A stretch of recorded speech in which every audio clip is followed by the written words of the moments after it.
Here's a step-by-step guide on how to set up your own Minecraft server. Now when it comes to setting up a Minecraft server, the easiest way is just to use a hosting service online, which there is a lot of, but those of course cost money, and the performance you get for the price isn't usually worth it. So if you do have a good enough PC, you can very easily set one up yourself. Simply go into the Minecraft launcher and then under the installations tab, select the latest version of the game. In there, click on this tiny little server button to download the server file. Now on your desktop, create a brand new folder where your server will live. So I'm just going to call this one Minecraft server like this, and then put this .jar file inside that folder. Next step, create a brand new text document within that and call it go.bat. Then go in and edit this file so it says precisely this. The main thing of note here are these two numbers right here. This tells the server exactly how much RAM it can take, and obviously the more memory,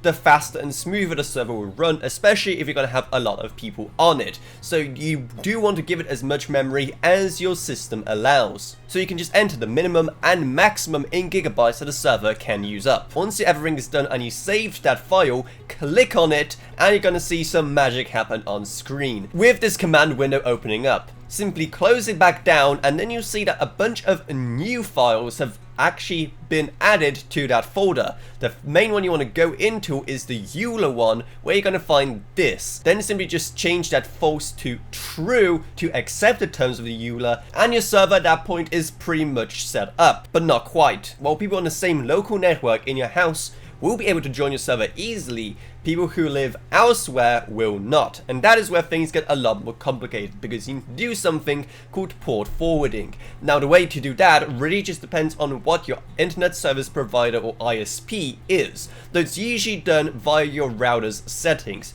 But the best way to just do this final step is just to see exactly how to do port forwarding with whomever your internet service provider actually is. So you need to find that out yourself, because, well, there's way too many in the world to go over in this video. Once you have port forwarded, simply share your computer's IP address with your friends so they can join the server, and you can simply do that by just googling what is my IP, and Google will helpfully tell you. And that's everything you need to know about setting up a server in Minecraft.